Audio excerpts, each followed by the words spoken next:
Well, welcome everybody to, as we are calling it, Season 2, Episode 1 of the Hockey Toolkit. I am Trevor DiCarlo.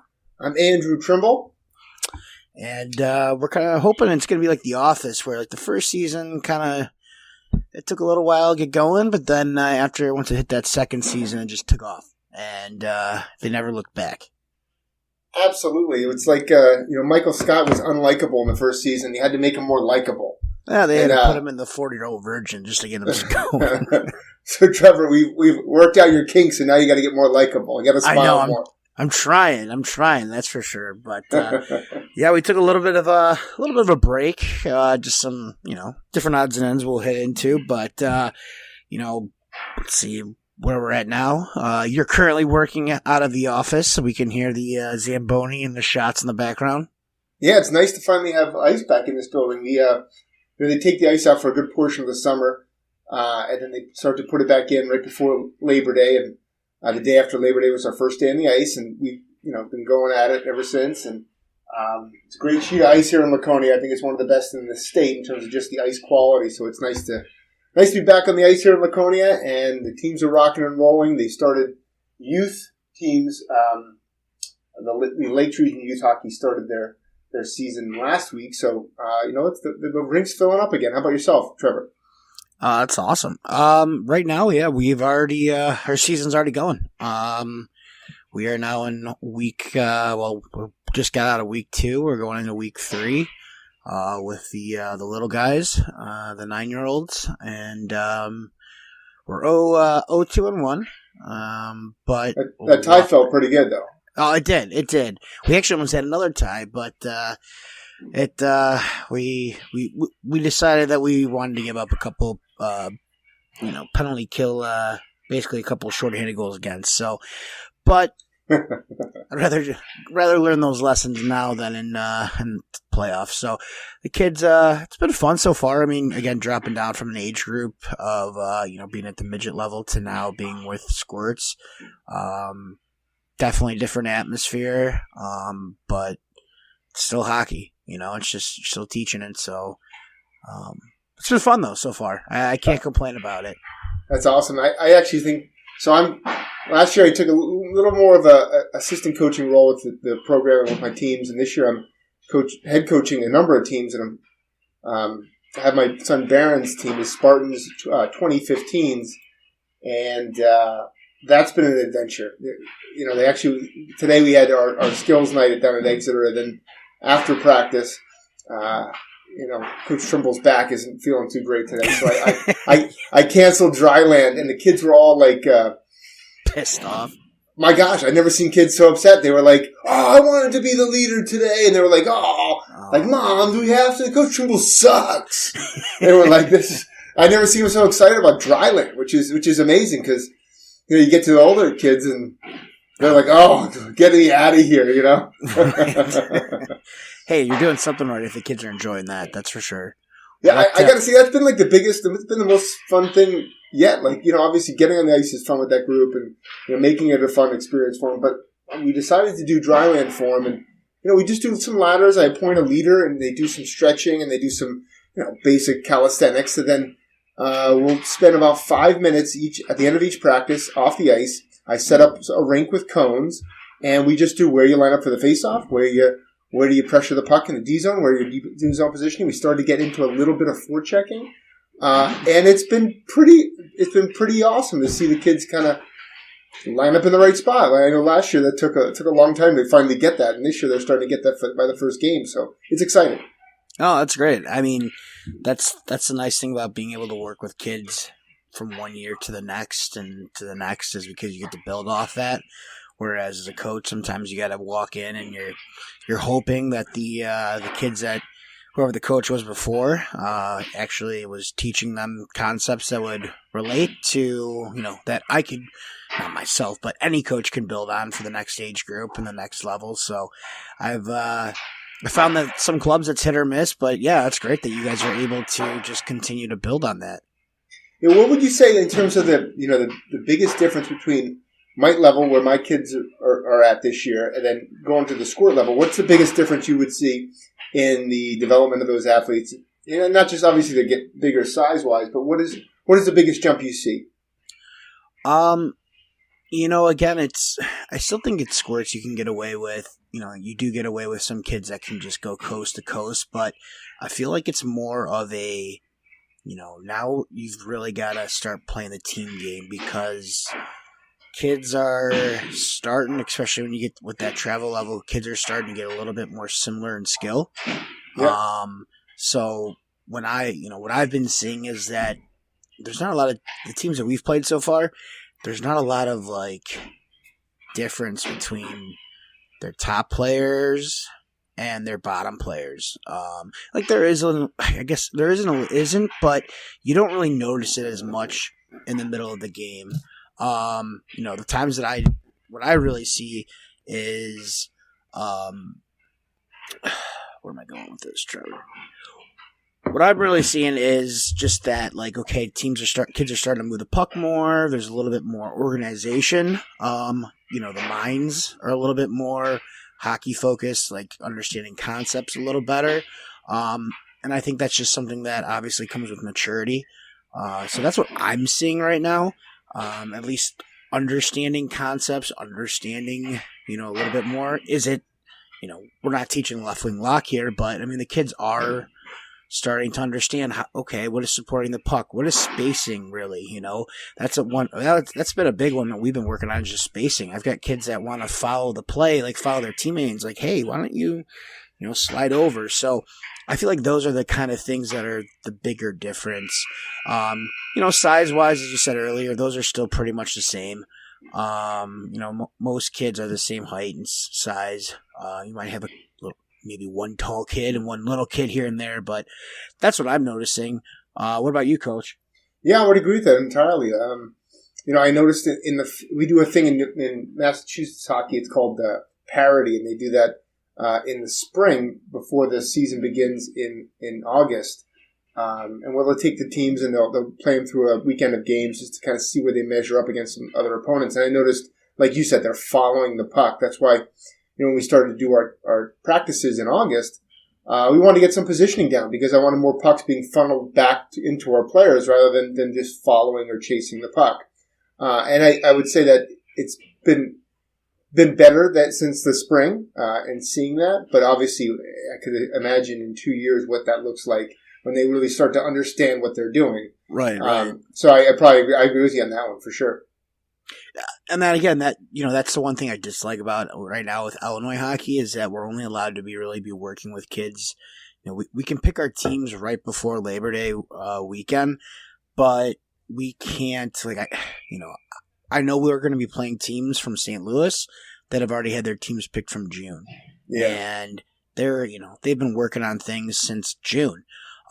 Where my team, literally we've had, I think we counted it out when my assistant coach and I were sitting down just trying to figure out our season plan, and we had 6 practices, which is a lot, but we've had basically equated to 2 weeks to a week and a half of work, and then we just got thrown right in the fire with back-to-back games, and then we had a game this weekend, so it's we have the time, we have the ability, I guess, to go out and do those off-ice things, but it's we didn't have a lot of time. And as you know, as a coach, you've got to nail down, certain things you got to nail down quick, early, fast, and just often. And that's typically your own zone. Once you can get out of your own zone, then things are easier. But if you've got kids running around, with their heads cut off, not in positioning or within a position or playing defense, your season can go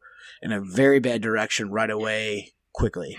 Absolutely. I think a little bit, we're in a similar boat because we get the ice in so late here comparative to a lot of other programs. With my 16U team that I'm coaching here, it's just a split season team, so it's just in the fall. Yeah. But we encountered the same thing. We had a couple dry lands. We had 2 on-ice practices, maybe 3, before our first showcase, which was the United Tier 1 Hockey League showcase right after Labor Day. And we only had 2 on-ice practices. So Kids were going to the showcase like, Coach, what are we doing for power play? And it's like, guys, 95% of the game is going to be 5-on-5. So I'm going to focus on 5-on-5 right now because that's the issue. We actually, 2 out of 3 of the games, we didn't even have a power play. So right. The kids all want to spend some time with, we got to make sure we know what we're doing on our breakout for power play. It's like, well, we may not have them, but I know we're going to be breaking out of our own end 5-on-5. So let's get ready for that. Right. Oh, God, I mean, the easiest thing to do it with a power play breakout when you actually get them these days, if you're doing USA Hockey, is you just basically what I would do is I would throw my left winger and be like, hey, you're staying up near the blue line, and as soon as the rest of the kids are coming up, then you can cut across and make space, and that's about it. There's nothing really magical to it right now, and again, that's at the younger ages, but no, we're sure at 16 they can really start to, you can draw things up and they can be like, okay, I get that, and they can go on the ice and execute reasonably well. But still, especially the end zone, I find that there's no continuity in their end zone. So it was, we did have a power play, I think, on the weekend, and we didn't score. But that was fine because I was focused more on the 5-on-5. Funny story. There's a team. I've since found out that there's actually coaches that I know that listen to this now that are within my own program, so I need to be careful what I say. But I know we brought it up last year. Or last season, but the team that I had, I think we worked on the power play, a cumulative maybe total, 30 minutes total the whole season, 45 on the ice, just because we had so much other stuff. Where I would show up for another teams, before us, and they'd be one of the older teams, a couple, a year younger than us, but they'd spend 30 minutes on their power play. We ended up scoring 2 less power play goals than on the entire season. And I spent 30 minutes compared to probably for them, I don't know, almost 5 hours, 6, worth of practice time dedicated to it. So, I mean, for me, it's always been just find the, create odd man situations, small little odd man stuff. But I mean, that's a topic for a different day. But what, I've been checking I'm always on social media. Following the Wolves and all that. Supposedly there's some big news I keep hearing about coming out here. When's that going to be released? We're working. I appreciate that, Trevor. You're not letting the cat out of the bag. I appreciate that. And I'm not asking for it because I don't know when this will come out and when you're announcing it. So we're teasing it along here, but we do have some big expansion opportunities, and we're actively working together, to do it right. So. I imagine within the next 2 to 3 weeks we'll have a bigger announcement, but we really want to make sure that once we have everything tied together, that we can put a plan in place that really sets Lakes Region hockey in this area on a good path going forward. So we're excited about what's going on, but it's not all sealed up yet. We got to dot the I's and cross the T's. Completely understand. Like I said, I didn't want to do anything that would, again, we don't want to tell everybody all the secrets yet, but and I didn't know where we were with it, so I figured, hey, I might as well bring it up and ask. So the teams all teams are on the go now, right? So you got your top team, your premier team. You said you got the 18s and 16s going as well, or is it your premier team's the 16s, right, or 18s? Well, our EHL Premier team is a younger team. It basically could be I think we have one kid who's an 03, so the rest of the kids are U19 basically. Okay. So that's a younger team in the league, but they're off to a good start. They're 3-1. Our EHL team is 2-0. We go into a big showcase this weekend in Worcester, Mass. That's the first EHL Premier showcase of the year. So that's always really well attended with a lot of colleges because it's in such a good location. Just in Worcester itself, there's 6 colleges with all of NCAA hockey programs, so all right around the rink. So it's really a great opportunity for our kids in our league to be seen by those schools and make their first introduction to some colleges. That's awesome. And then your head coach, and you said the 16, basically your prep team, right? The mid-season or just the short season team. Yes, I'm head coaching the EHL Premier team. And then I'm head coaching the 16s team. Okay. and then I'm coaching the juggernaut known as the 2015 Seacoast Spartans, my son Barron's team. Oh, wow. They are something special. The kids are great though. The kids are awesome. I got George, I got Grayson, I got Barrett, I got Ben, I got Logan, one kid, Kanan. He told me last year he was on the elites last year. He's like, I hope you know I was on the elites last year. Unlike another, whatever it was. I don't know. But, it's just funny kids. They're great. And that's what I like about the younger ages is they say some of the funniest stuff without even realizing it. And the older kids, they try to be funny sometimes, and you're like, it's just not working out here, bud. Just stop. But so yeah, I mean, outside of those things, I think one big topic I wanted to bring up, for today's episode, just kind of getting back into things, because I think it's important with so many different areas. Well, let me rephrase this. It's important for life in general, but as this is a hockey podcast, I think it's important for so many different people involved within the sport, and that is mental health. And the big thing is, and one reason why we took a little bit of a breather was, for my own sake, just going through some stuff that I personally have, no issue talking about. But from a standpoint, I think it's, before we, really dive into that, I think it's one thing that's really overlooked. I mean, we do have, USA Hockey has Safe Sport out, which does, I don't know if you had to renew yours. I think we talked about that earlier. You had to do yours, for last season? Yep. Yeah, so I'm up to date now. No, that's good to know. Yeah, I didn't realize I had to, I thought mine was just a refresher, where no, I had to redo the entire thing. It's got its goods and its bads. For sure.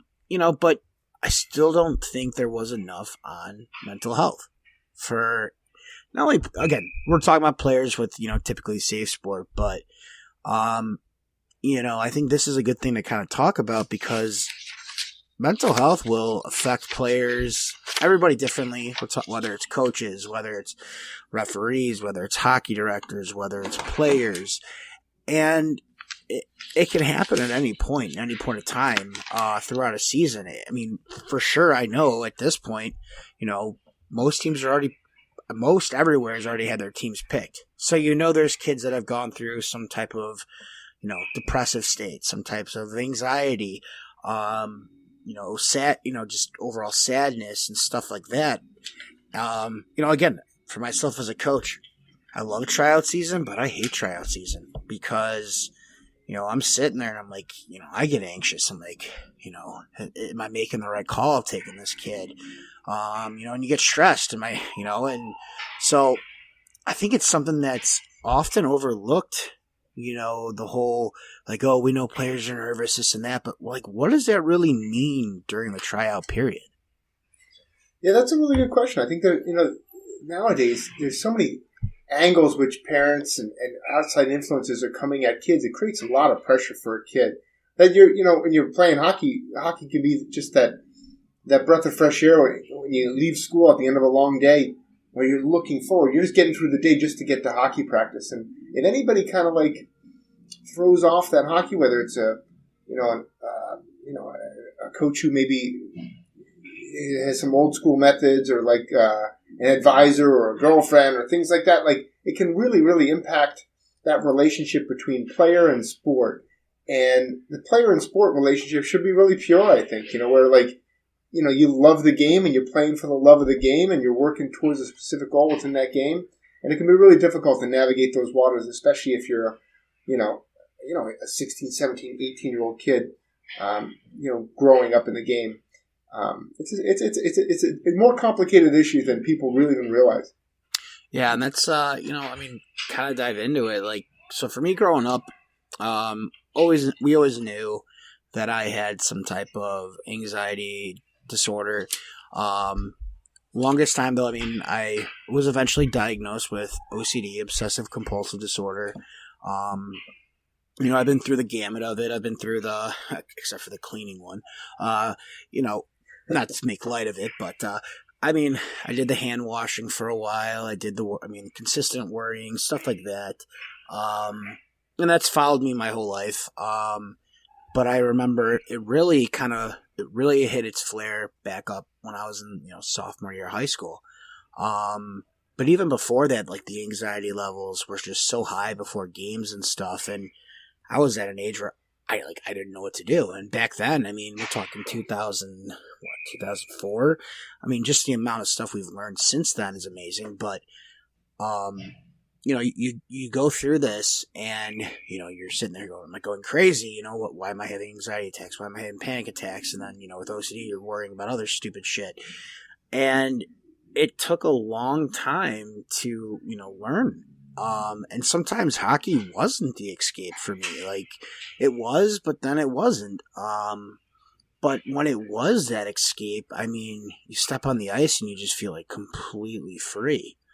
And, everything just like away from the rink, like basically turn the volume down from like 11 to basically like a 2 or a 3.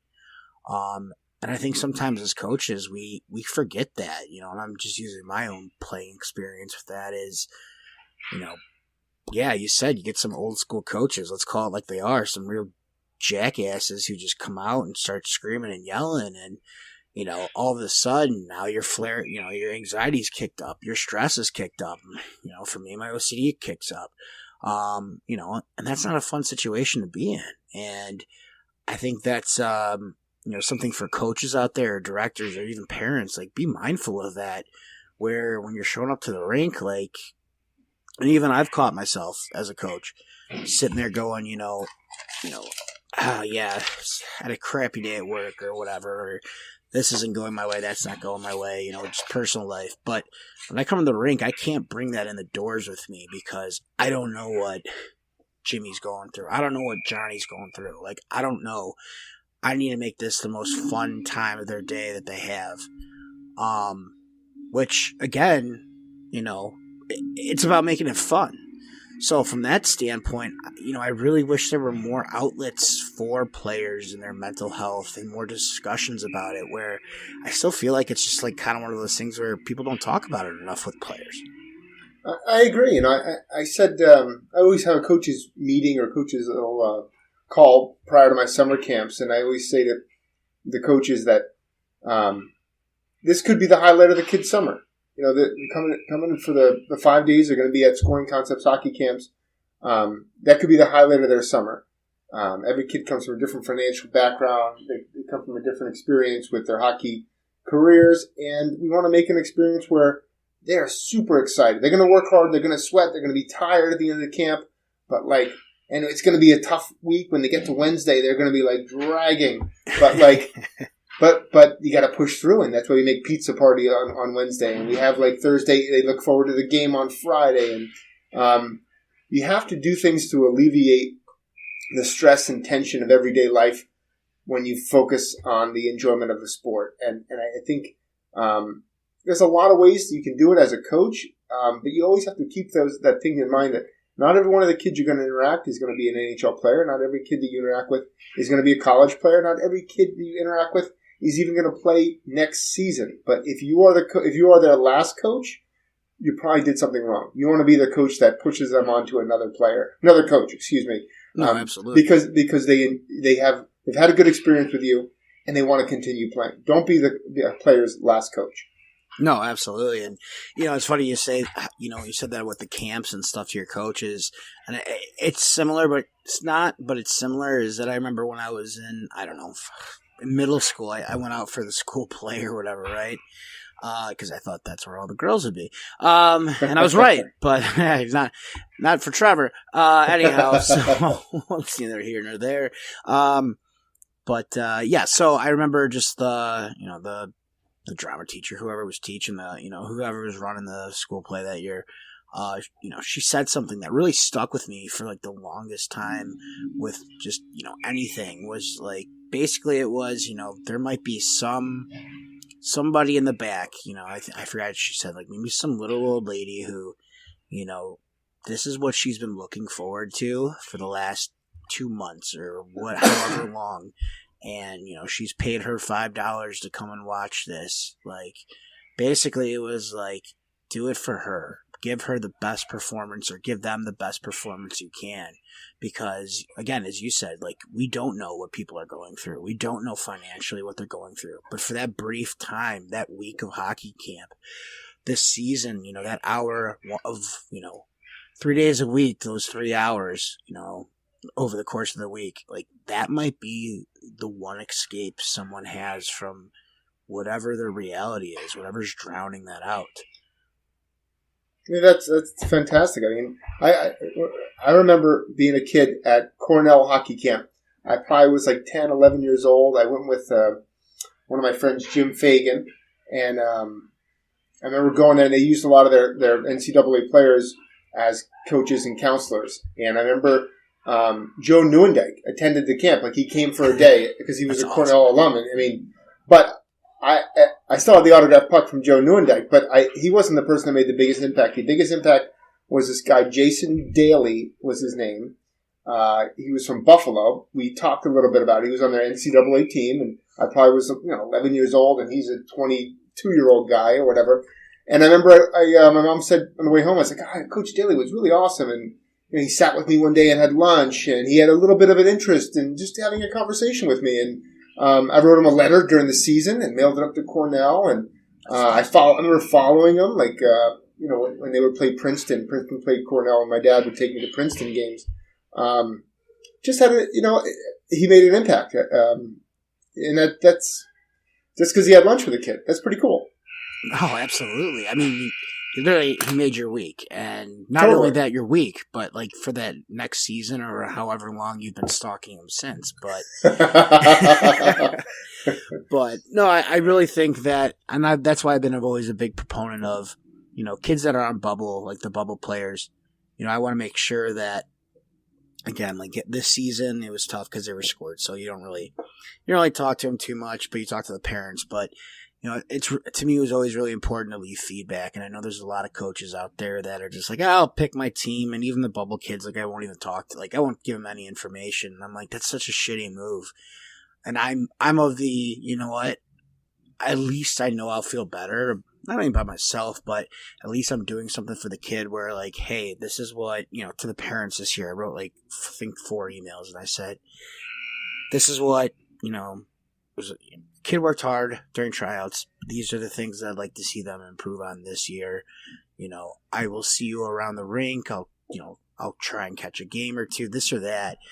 Where, I mean, at least give them something. Now, again, younger kids, 9-year-olds, they may care, but most of them probably don't. But when you got like those older kids, those 16, 17, 18-year-olds, 19-year-old, 20-year-olds, whatever you're dealing, working with, like, giving them some type of feedback, talking to them, letting them, like, listening to them. Like, I think that's huge. And I think that as coaches, I think a lot of the newer coaches, new age coaches do that. But I think a lot of the older school coaches, they just, that's why you see so many phasing out. I mean, here, let's use a perfect example of what is appropriate, what's not appropriate. How about good old Mike Babcock over there? Yeah, that's wild. The whole thing. I actually listened to that on the way home from Barron's practice, the recent Spit and Chicklets with Chris Chelios on it, and it's just his behavior is so embarrassing. Like, it's like, what are you doing, dude? What are you doing? You just got done getting kicked out of basically Toronto for almost the same shit. You've got a reputation from Detroit, and again, I was up for the coach's site up in.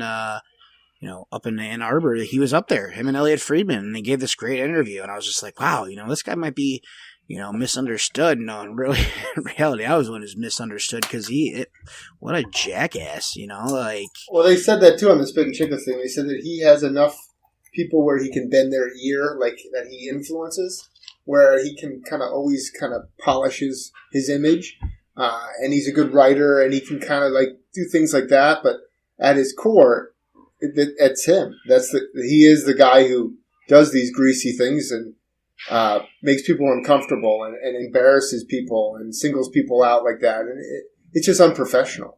No, and again, I mean, when it first news broke, and again, you get your bits and pieces of it. Like, I could understand if a coach came in, a new coach, a guy like Mike Babcock, who wants to, start fresh. He's getting this great opportunity, and he wants to introduce himself to every player. And he's, he goes in ahead of time and just says, "Hey, everybody, bring a family on, bring a picture on your phone of your family or what's important to you, and I'm going to show you mine, and use it as something like, hey, you know what? This is what I work for, to make these people happy. Like, tell me about your son, or tell me about your daughter. How long you been, married with your wife, this or that, or how'd you guys meet? Like, try to build that personal connection. Like, that's what I was hoping it was about. Yes. Not like, okay, let's start going through people's phones and, all of a sudden you've got the younger guys who God only knows what's on their phones, and, like, that's just like 100%, like inappropriate. Like, come on, like, you couldn't have ran that by a single person and before you did it. And to me, again, that's just how certain people are just so out of touch with reality nowadays and society. Absolutely, and they mentioned that on the podcast too, on Spittin' Chicklets. They said, if your intentions were really to get to know every kid or every player on the team, you can just utilize their social media and say, oh, where is this picture taken? Where is this from? Tell me about this scenario where this was. Oh, you got married. Tell me about some of the pictures here. Like, you could utilize the stuff that's available to the public and that everybody sees. But he didn't do that. He was basically going into your house, going into your sock drawer and looking for stuff. Right. And again, that just, again, I was hoping that it was something that was not giving the sport a black eye. And I feel bad for those players, the younger players that got put in the spot, because again, it's no different than with the shit that he pulled up in Toronto with Mariner, where he's like, oh yeah, tell me what players you think are, aren't working hard enough. And then he goes off and reads that list in front of the entire team. Like, I can't even imagine the stress, the anxiety, the depression, just the overall awful feeling, Mitch is feeling, because he's trusting here. He's got the trust of he thinks of his coach, going through some exercise, which honestly, why are you even asking him anyways? He's not part of your leadership core. He's a fucking rookie. And then you got him going off and like, oh, hey guys, this is what your teammate thinks of you. I know, it's wild. It's wild. So, I mean, to back it into the whole mental health thing. So for myself, it ebbs and flows for me. So, stress comes, sometimes basically, as I like to say now, once the pot kind of tips over, everything boils over, that's when my OCD flares up. And, I'm not afraid to admit that, because I don't think there's anything wrong with it. Yeah, that happened a couple of weeks ago, and we took a little bit of a break here, just because I had to get my head kind of screwed on a little bit more straight. But for me, a lot of it stress was, work, just relationships outside of work, life in general. And then, hockey, we had tryouts going on. We had, just getting that all trying, figured out there. And it's, one of those things where, as a coach, I think, it's important, you as a coach, just as a regular human being, but do check-ins with yourself once a week. Like, see where you're at, write down. I mean, there's so many different things you can do, but don't let that stuff bottle you up. So when we were up in Ann Arbor, I'm going to forget her name. I'll look it up later. I know I talked about her when I did a review, but she was talking about how, men, right now, like, the biggest, like, what's killing men between, I forgot what ages, but basically our age group, even though you and I are a little different in ages, but within that age range, like, the biggest thing that is just killing men is just basically stress to some type of mental health disorder, going into basically like just harming yourself. That's scary to think about as a society.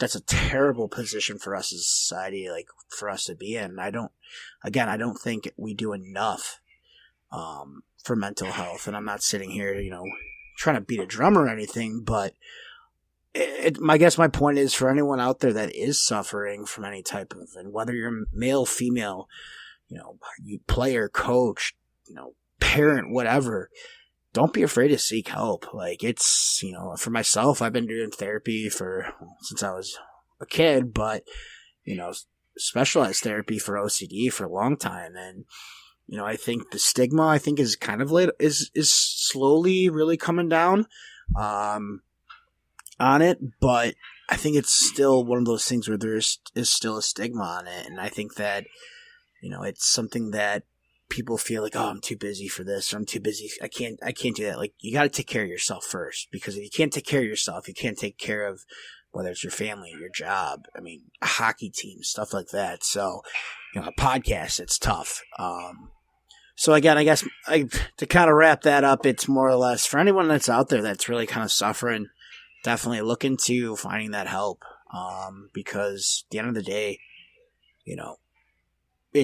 there's never too late to get help. And it is out there.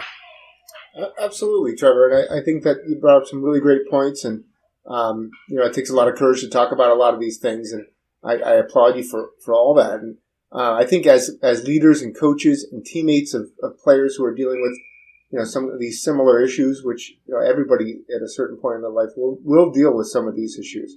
I think you have to recognize some of them, and you have to do your best to be good leaders, and part of being a good leader is being a good teammate, being a person you can talk to and confide in, and the opposite of what Mike Babcock is showing for sure. Right. But I read Mark Messier's book probably 2 or 3 summers ago, and he talked about one of the things that he used to do for players when they were traded to the team to make them feel comforted was he would buy them a new suit. They would be on the road, and he'd buy them a new suit. He'd be waiting for them in their stall. Like, he would get that information from whether it be the traveling secretary or George Costanza, whoever could provide that information. But he would get that information, and wow, you walk into that locker room and you have some a heartfelt gift that's personally made for you.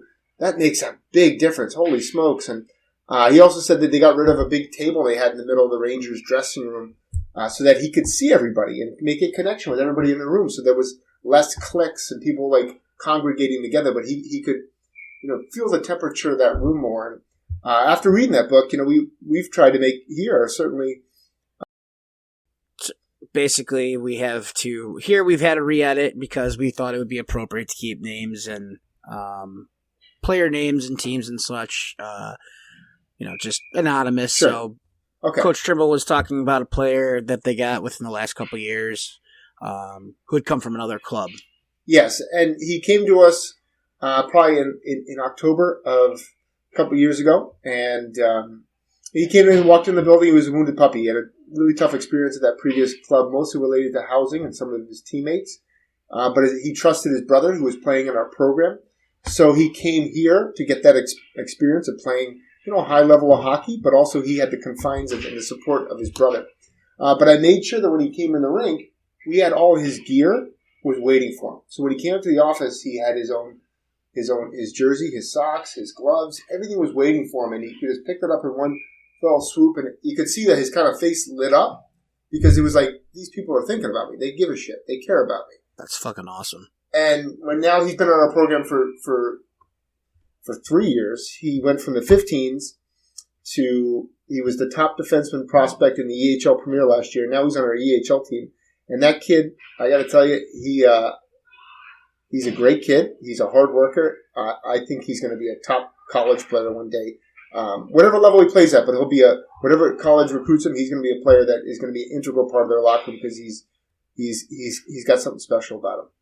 That's fantastic, Coach. And again, that's our jobs as leaders, whatever we're doing, whether it's hockey, work, whatever, that's our job as leaders, is to try and make people feel, just comfortable, excited to be just be appreciated, to be known, especially I love that Messier stuff. Actually, I forgot that he wrote, because I thought you were about to talk about he bought someone a suit, and then, because his mantra was always, if you look good, you feel good, you play good. And I got that from his biography that he wrote probably back in the late or early 2000s when they talked about when they won the cup. But no, I think that's what's most important.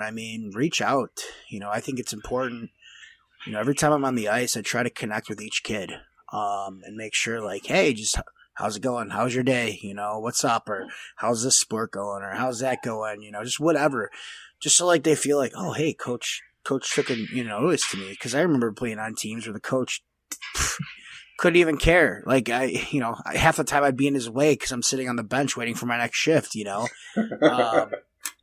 It's just like, I think that's important to do. And I think it's important to have those, again, like I said, mental health check-ins with, to a certain extent, as you said, like, players that are coming in. Like, that's a great gesture. Like, I would love it to be coming from somewhere where I didn't maybe feel appreciated to now where I'm somewhere where I am appreciated. Like, I'm wanted here, and I've got, and as you said, you've seen the positivity that came from that and from the transfer. That's what the game's really, that's what we should be about. It shouldn't be about, my kid's not didn't make this team, or my kid's on the fourth line, or my kid needs to get traded and go play tier 2 somewhere else, or that type of that type of shit. Again, to each his own. But again, that's where I've kind of been at. But Trevor, with that, I couldn't agree with you more. Parents don't realize when you're in the thick of this thing, you think, "Oh, my kid is he's going to play for another 10 years. He's going to go through college. He's going to do this and that." But if your kid is 16, 17 years old, they're on the back end. They're on the back nine, And it could be over in 6 months. It could be over in 3 years. It could be over in 5 years if you're lucky. But there's no guarantee in that. No, it could be in a very small select group. It'll be over in 10 years. But if you're in a situation and and you're a kid and you're in a good billet and you're enjoying and your team is successful, you're improving and getting better, don't let other outside influences change that perspective. Like, you could go somewhere else and have none of those things work out for you. So, what are we doing? Like, you really, you're negatively impacting that kid's mental health because you're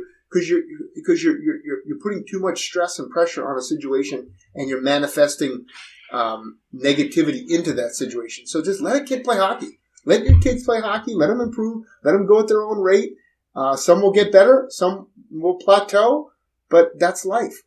Right. No, absolutely. And that's why I've always, for the younger, when I was coaching the midgets, that was the one thing I'd tell them is, you got to advocate for yourself. Like, you're at that age now where you've got to be, your own advocate. It's fine that mom and dad are involved, and of course they need to be because you're still, you're still technically, you're a child, you're a teenager.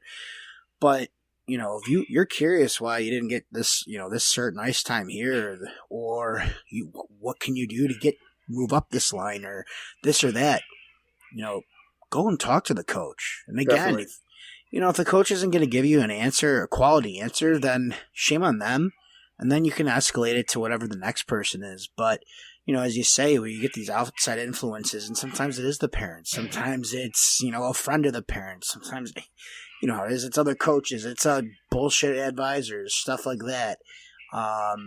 It's, sometimes you just got to really talk to the kid, see what the player wants.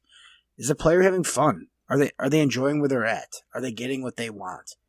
And if a kid's absolutely miserable and that's affecting their mental health, then it's time to look for a change.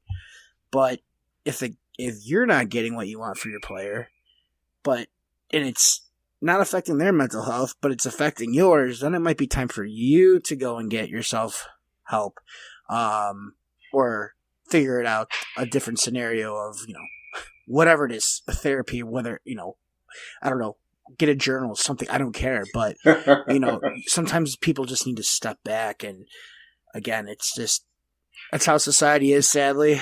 I think we're making a lot of big changes, but I think really the big point of me talking about it was, A, I wanted to let everybody know why we had taken a little bit of a break. B, and it's just something I'm passionate about, and I think it's important for everybody. Because again, as you said, at certain points we're all going to go through stuff, and some of us are luckier than others. But again, for me, if I can help one person out there, just say, hey, I'm going through the throes of things, and I need to take a step back, then by all means, I'm happy. I agree 100%, Trevor. And I always say, to those kids, when they have that kind of information, taking a step back, or they want to detach themselves, that's a time also to like evaluate yourself and maybe pull them back in. You know, if you're a coach and you're somebody who cares, don't let them get too far away, more than an arm's length, because they probably really need somebody to talk to. Yep. Maybe take them out for a cup of coffee. Don't make them come to practice, but maybe, hey, go get some lunch. Go get a cup of coffee. Make them, make them feel part of something, because there's a bigger world out there than just the confines of the ice rink. Right, and that's, you nailed on the head there. I mean, just, obviously, as coaches we have to be with Safe Sport, we've got to be appropriate. We make sure we're taking kids with another coach or something along those lines. But, making sure that you're checking in with them. And I can't say how much in the last 3-4 years I've heard from parents and other people within the hockey community all across the country of just how much leaders, coaches that have been put in charge of stuff have done things or not done things that have made things worse for a player's mental health. And that's why I'm like, if you're going to make me sit through this whole thing on what is and isn't hazing USA Hockey, let's toss in a little bit more about like how to identify players who are going through some mental health issues or what you can do about it, because that's not in there. That is not in there. What to do when if a player comes up to you and says, Coach, I'm depressed, or Coach, I'm hurting myself. There's nothing in there that talks about that. There's not. And I think there has to be a recognition too that mental toughness is a muscle. And some kids, they haven't gone through certain situations in their life yet. So that first breakup with a girlfriend feels like the worst possible thing ever. So Absolutely. they don't know, but they have to go through that stuff in order to like, oh, okay, this isn't the end of the world. There's going to be another girl down the road. There's going to be another relationship. So it's an evolving muscle, and if it's not exercised, then you have to. There needs to be some kind of intervention where you can have that kind of level of communication that can help that kid through that process. Absolutely.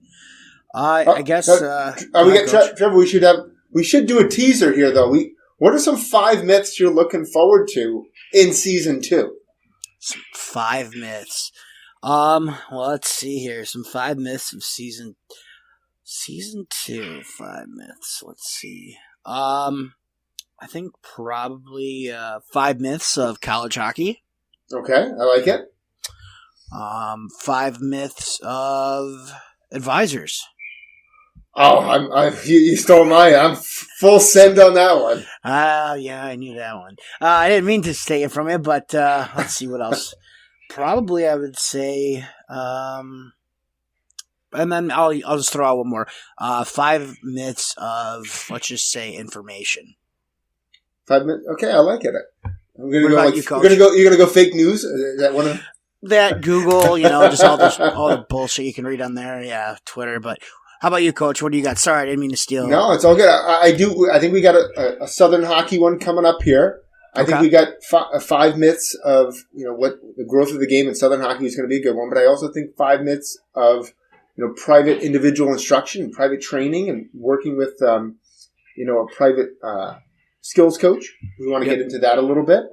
5 myths of team success. We've talked about team building, but I think we can dive a little bit more into some other resources that we have in terms of locker room culture. Could be a good one. Absolutely. So there's a lot of stuff that coming down in season 2 that I'm really excited about. And not only do you with the Wolves have your own little kind of secrets coming up here, big news, but I know that you and I have some big news that I think we're going to have to wait another week to share.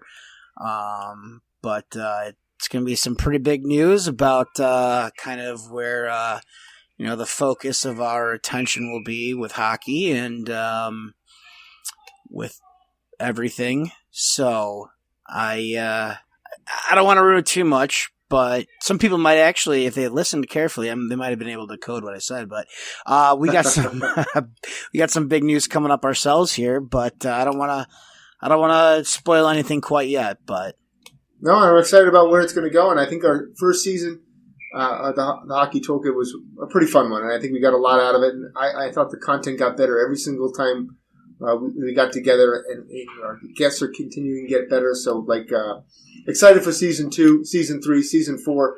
Let's keep it going, buddy. We're taking this thing in the big leagues. I love it. All right. Well, thanks everybody for listening, for jumping back on the train. And so I'm Trevor DiCarlo. I'm Andrew Trimble. All right. Stay safe and enjoy the hockey out there, folks.